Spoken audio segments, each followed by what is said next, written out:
99% ক্রিয়েটরই জানে না ফেসবুকে কোন ফরম্যাটে কন্টেন্ট পাবলিশ করলে রিচ এবং ইনকাম দুইটাই বাড়বে।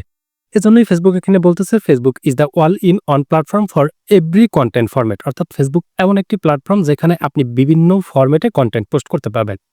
কিন্তু বিষয় হচ্ছে all you have to do is figure out which one is right for you. অর্থাৎ আপনাকে এগুলোর মধ্যে খুঁজে বের করতে হবে আপনার জন্য বেস্ট ফরম্যাট কোনটা বা রাইট ফরম্যাট কোনটা, সেটাকে আপনাকে খুঁজে বের করতে হবে। আর আপনি এটাকে যখনই ফাইন্ড আউট করতে পারবেন তখনই আপনি কন্টেন্ট পোস্ট করার মাধ্যমে আপনি রিচ ইনকাম দুটাকেই বাড়াতে পারবেন।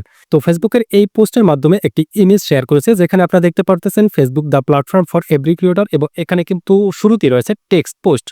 এবং টেক্সট পোস্ট কাদের জন্য এখানে কিন্তু বলা রয়েছে spark conversation and share update instantly. অর্থাৎ আপনি টেক্সট পোস্টের মাধ্যমে আপনি যে কোনো ইনস্ট্যান্ট আপডেট আপনি আপনার অডিয়েন্সদেরকে দিতে পারবেন, এবং এতে করে আপনার অডিয়েন্সের সাথে একটা কনভারসেশন বা যোগাযোগের মাধ্যম হিসাবে আপনি তৈরি করতে পারবেন। এরপর বলতেছে ফটো অ্যান্ড অ্যালবাম। এর সেকশনে বলতেছে যে capture attention through striking visuals from image to graphics to full photo dumps. অর্থাৎ ইমেজ থেকে গ্রাফিক্স পর্যন্ত আপনি যে কোনো দর্শকদের অ্যাটেনশন নেওয়ার জন্য আপনি একটি ফুল ফটো অ্যালবাম আপনার ফেসবুক পেজে আপনি শেয়ার করতে পারেন। যেমন দেখা যায় আপনি কোথাও ঘুরতে গেলেন, সেখানে আকর্ষণীয় বেস্ট 4-5টা ছবি আপনি পোস্ট করে দিলেন। এতে করে দেখা যায় আপনার অডিয়েন্সদের আপনি অ্যাটেনশন ধরে রাখতে পারবেন এবং আপনি তাদের মনোযোগ আকর্ষণ করতে পারবেন। পাশাপাশি আপনি দেখা যায় এর মাধ্যমে আপনার পেজের রিচ কিংবা ইনকামও আপনি বাড়াতে পারবেন। এরপর বলতেছে Facebook reels grow your rich and creativity with short form and deep drive reels. অর্থাৎ আপনি দেখা যায় ছোট ছোট ক্লিপের মাধ্যমে আপনার দর্শকদেরকে আপনি জাস্ট যে কোনো ইনফরমেশন দিতে পারেন বা যে কোনো ভ্যালু প্রোভাইড করতে পারেন, যার মাধ্যমে আপনি কিন্তু সবচেয়ে বেশি আপনার পেজে গ্রো করতে পারবেন।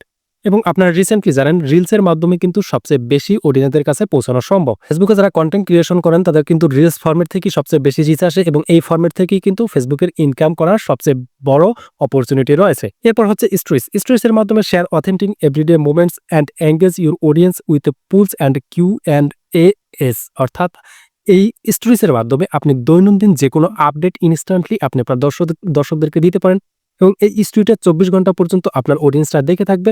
এবং এখানে কিন্তু আপনি পুল ক্রিয়েটের মাধ্যমে আপনার দর্শকদের যে বিভিন্ন মতামত আপনি এখান থেকে কিন্তু নিতে পারেন, যার মাধ্যমে কিন্তু আপনার দর্শকের সাথে একটা ক্লোজড এঙ্গেজ হওয়া পসিবল রয়েছে।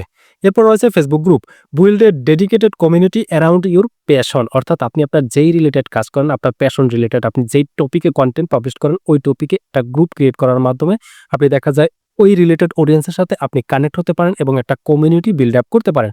এতে করে আপনি যে কোনো আপডেট বা যে কোনো বিষয় আপনি আপনার গ্রুপে শেয়ার করার মাধ্যমে আপনার অডিয়েন্সের সাথে কিন্তু একটা যোগাযোগ স্থাপন রাখতে পারেন। এর মাধ্যমে কিন্তু আপনার কমিউনিটিটা বৃদ্ধি পাবে এবং আপনার ফলোয়াররা আপনার প্রতি একটা বিশ্বস্ততার জায়গা আপনারা খুঁজে পাবে।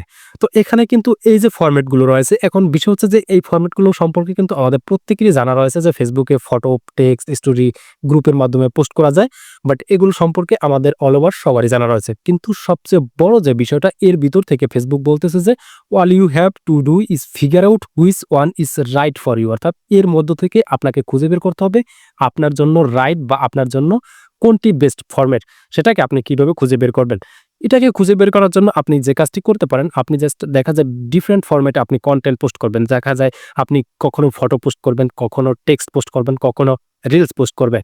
এই পোস্টগুলোর মাধ্যমে আপনি অ্যানালাইসিস করবেন যে আপনি ফটো পোস্ট করলে আপনার অডিয়েন্সরা বেশি রিচ পাচ্ছে নাকি রিলস পোস্টের মাধ্যমে। অর্থাৎ আপনি কোন ফরম্যাটে বেশি ভিউজ পাচ্ছেন বা বেশি রিচ আসতেছে, এই ফরম্যাটটাকে আপনি অ্যানালাইসিস করবেন, এবং অ্যানালাইসিস করে আপনি যেই ফরম্যাটে সবচেয়ে বেশি এঙ্গেজিং বা বেশি ভিউজ পাবেন ওই ফরম্যাটে আপনি চেষ্টা করবেন সবচেয়ে বেশি কন্টেন্ট বানানো।